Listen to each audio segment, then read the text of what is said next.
ಬಹುಶಃ C P Yogeshwar ಕೂಡ ತನಗೆ ಇಷ್ಟೊಂದು ಮತಗಳು ಬರುತ್ತೆ ಅಂತಕ್ಕಂಥ ಲೆಕ್ಕಾಚಾರ ಹಾಕಿರಲಿಕ್ಕಿಲ್ಲ.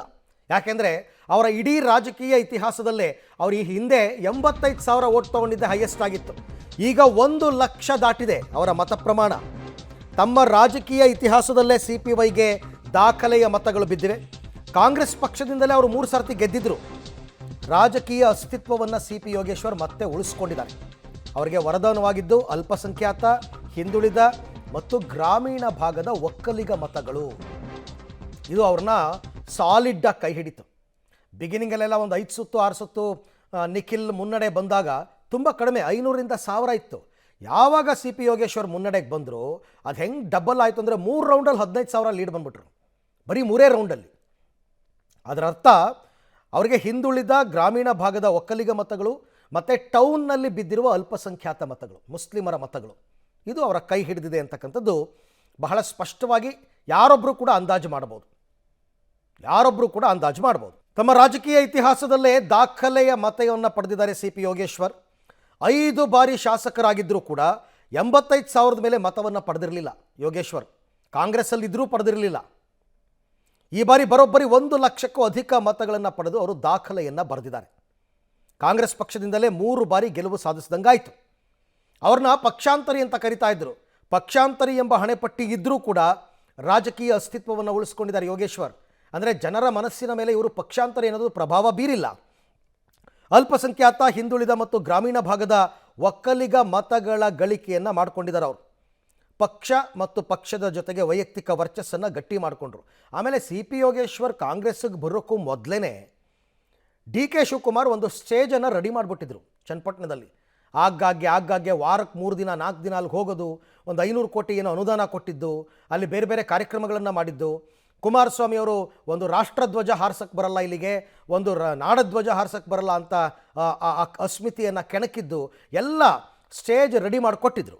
ದೇವೇಗೌಡರು, ಕುಮಾರಸ್ವಾಮಿ ಅವರೆಲ್ಲ ಬಂದು ತಿಂಗಳುಗಟ್ಟಲೆ ಪ್ರಚಾರ ಮಾಡಿದ್ರು ಕೂಡ ಜನ ಕಾಂಗ್ರೆಸ್ ಸರ್ಕಾರದ ಮೇಲೆ, ಸರ್ಕಾರದ ಗ್ಯಾರಂಟಿಗಳ ಮೇಲೆ ನನ್ನ ಮೇಲೆ ವಿಶ್ವಾಸ ಇಟ್ಟು ಇದನ್ನು ಗೆಲ್ಸ್ಕೊಟ್ಟಿದ್ದಾರೆ. ನನಗೆಲ್ಲೋ ಮೊದಲು ಆತಂಕ ಇತ್ತು, ಎಲ್ಲೋ ದೇವೇಗೌಡರು ಬಂದು ಹಗಲು ರಾತ್ರಿ ಪ್ರಚಾರ ಮಾಡೋದು ನೋಡಿದಾಗ ಆದರೆ ಜನ ಅವರು ಸ್ವಾರ್ಥ ಅಂತೇಳಿ ಅರ್ಥ ಮಾಡಿಕೊಂಡು ಅಂತಿಮವಾಗಿ ನನಗೆ ಅವಕಾಶ ಮಾಡಿಕೊಟ್ಟು ಇದು ಕಾಂಗ್ರೆಸ್ ಸರ್ಕಾರದ ಗ್ಯಾರಂಟಿಗಳು, ಸಿದ್ದರಾಮಯ್ಯನವರು, ಡಿ ಕೆ ಶಿವಕುಮಾರ್ ಅವರು, ಸುರೇಶ್ ಅವರು ಎಲ್ಲ ಸಂಘಟಿತವಾಗಿ ಕೆಲಸ ಮಾಡಿದ್ವಿ. ಹಂಗಾಗಿ ಗೆಲುವು ನನಗೆ ಕಳೆದ ಒಂದು ವಾರದಲ್ಲಿ ನಾನು ಅಂದಾಜು ಮಾಡಿದ್ದೆ, ಬೂತ್ವಾರು ಅಂದಾಜು ಮಾಡಿ 30,000ಕ್ಕಿಂತ ಹೆಚ್ಚಿಗೆ ಓಟಲ್ಲಿ ಗೆಲ್ತೀವಿ ಅಂತೇಳಿ ಮಾನ್ಯ ಮುಖ್ಯಮಂತ್ರಿಗಳಿಗೆ, ಮಾನ್ಯ ಉಪಮುಖ್ಯಮಂತ್ರಿಗಳಿಗೆ ನಾನು ಹೋಗಿ ವರದಿಯನ್ನು ಕೊಟ್ಟಿದ್ದೆ. ನನ್ನ ಅಣತಿಯಂತೆ ಒಂದು 4,000 ಓಟ್ ಕಡಿಮೆ ಬಂದಿದೆ. ಅದಕ್ಕೆ ಏನು ಕಾರಣ ಅಂತೂ ನಮಗೆ ಗೊತ್ತಿದೆ. ಆದರೆ ನಮ್ಮ ನಿರೀಕ್ಷೆಯಂತೆ ಜನ ನನಗೆ ಆಶೀರ್ವಾದ ಮಾಡಿದ್ದಾರೆ. ಮತ್ತು ಜನ ಒಪ್ಪಲಿಲ್ಲ. ಈ ದೇವೇಗೌಡರು, ಕುಮಾರಸ್ವಾಮಿ ಅವರ ಸ್ವಾರ್ಥ ರಾಜಕಾರಣ, ಅವರೇ ಕುಟುಂಬದ ರಾಜಕಾರಣ ಮಾಡಿಕೊಳ್ಟೋದನ್ನು ತಾಲೂಕಿನ ಜನ ತಿರಸ್ಕಾರ ಮಾಡಿದ್ದಾರೆ. ನಾನು ಜನಗಳ ಮಧ್ಯೆ ಇದ್ದೀನಿ.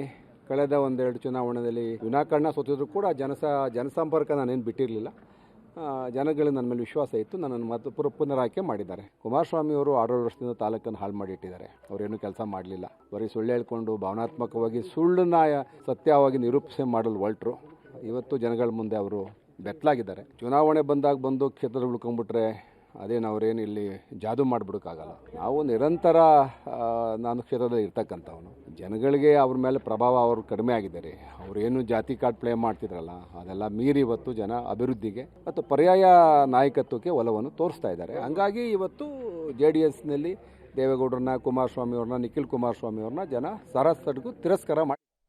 ಈ ಬಗ್ಗೆ ಮತ್ತಷ್ಟು ಮಾಹಿತಿ ನನ್ನ ಕೊಲೀಗ್ ವಿನಯ್ ಅವರಿಂದ ಪಡ್ಕೊಳ್ಳೋಣ. ವಿನಯ್, ಬಹಳ ಆಶ್ಚರ್ಯ ಆಗ್ತಿರೋದು, JDSನ ಭದ್ರಕೋಟೆಯಲ್ಲಿ ಸಿ ಪಿ ಯೋಗೇಶ್ವರ್ಗೆ 1 ಲಕ್ಷಕ್ಕೂ ಅಧಿಕ ಮತ ಬರುತ್ತೆ ಅಂತಂದರೆ ಅಲ್ಲಿನ ಮತದಾರರು ಸಾರಾಸಗಟಾಗಿ ಯೋಗೇಶ್ವರ್ ಪರ ತಿರುಗಿದ್ದಕ್ಕೆ ಪ್ರಮುಖವಾದ ಕಾರಣ ಏನು?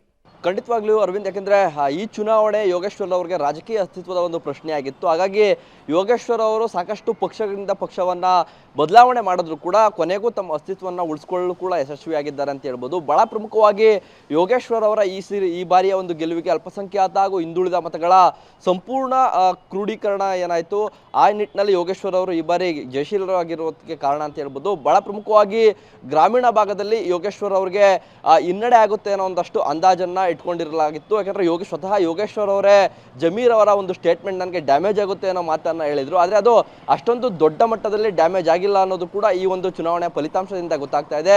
ಗ್ರಾಮೀಣ ಭಾಗದಲ್ಲಿ ಯೋಗೇಶ್ವರ್ ಅವ್ರಿಗೆ ಹೆಚ್ಚು ಮತಗಳು ಕೂಡ ಬಂದಿರೋದು ಈ ರೀತಿಯ ಒಂದು ಸಮಬಲದ ಹೋರಾಟಕ್ಕೆ ಕಾರಣವಾಗಿತ್ತು. ಅದಾದ ಬಳಿಕ ಏನೋ ಸಾಕಷ್ಟು ಜನ ಅಂದರೆ ಮೊದಲ 7 ಸುತ್ತಿನಲ್ಲಿ ನಿಖಿಲ್ ಅವ್ರಿಗೆ ಮುನ್ನಡೆ ಬಂದರೂ ಕೂಡ ಅದಾದ ಬಳಿಕ ಯೋಗೇಶ್ವರ್ ಅವ್ರಿಗೆ ಸಿಕ್ಕಂಥ ಲೀಡು ಅವ್ರನ್ನ ವಾಪಸ್ ಹಿಂದೆ ತಿರುಗಿ ನೋಡಿದಂಥ ಒಂದು ಘಟ್ಟಕ್ಕೆ ತೆಗೆದುಕೊಂಡಾಯಿತು. ಸುಮಾರು 25,000ಕ್ಕೂ ಅಧಿಕ ಮತಗಳ ಒಂದು ಅಂತರ ಯೋಗೇಶ್ವರ್ ಅವ್ರಿಗೆ ಸಿಕ್ತು. ಭಾಳ ಪ್ರಮುಖವಾಗಿ ಅರವಿಂದ್, ಈ ಹಿಂದೆ ಕೂಡ ಯೋಗೇಶ್ವರ್ ಅವರು ಸಾಕಷ್ಟು 5 ಬಾರಿ ಗೆದ್ದಿದ್ದಂಥದ್ದು. ಆದರೆ ಯಾವಾಗಲೂ ಕೂಡ 85,000 ಮತಗಳನ್ನ ದಾಟಿರಲಿಲ್ಲ. ಆದರೆ ಈ ಬಾರಿ 1 ಲಕ್ಷಕ್ಕೂ ಅಧಿಕ ಮತಗಳನ್ನ ದಾಟಿದ್ದಾರೆ. ಯಾಕಂದರೆ ಯೋಗೇಶ್ವರ್ ಅವರು 2 ಸಲ ಸೋಲಿಕ್ಕೆ ಕಾರಣ ಅವರು BJP-ಯಲ್ಲಿದ್ದದ್ದು.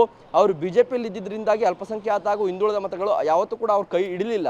ಹಾಗಾಗಿ ಇದೀಗ ಅವರು ಮತ್ತೆ ಕಾಂಗ್ರೆಸ್ಗೆ ಬಂದಿರುವಂಥ ಹಿನ್ನೆಲೆ ಏನಿದೆ, ಇದು ಅಲ್ಪಸಂಖ್ಯಾತ ಹಾಗೂ ಹಿಂದುಳಿದ ಮತಗಳ ಸಂಪೂರ್ಣ ಕ್ರೋಢೀಕರಣ ಆಯಿತು. ಆ ನಿಟ್ಟಿನಲ್ಲಿ ಅವರ ವೈಯಕ್ತಿಕ ವರ್ಚಸ್ಸನ್ನು ಉಳಿಸ್ಕೊಂಡಿದ್ದಂಥ ಯೋಗೇಶ್ವರ್ ಅವರು ಅವರ ಸ್ವಂತ ಬಲದಿಂದ ಜೊತೆಗೆ DK ಬ್ರದರ್ಸ್ ಅವರ ವರ್ಚಸ್ಸಿನಿಂದಲೂ ಕೂಡ ಈ ಬಾರಿ ಅತ್ಯಧಿಕ ಮತಗಳನ್ನು ತೆಗೆದು ಇದೀಗ ಗೆದ್ದು ಬೀಗ್ತಾ ಇರುವಂಥದ್ದು ಅರವಿಂದ್.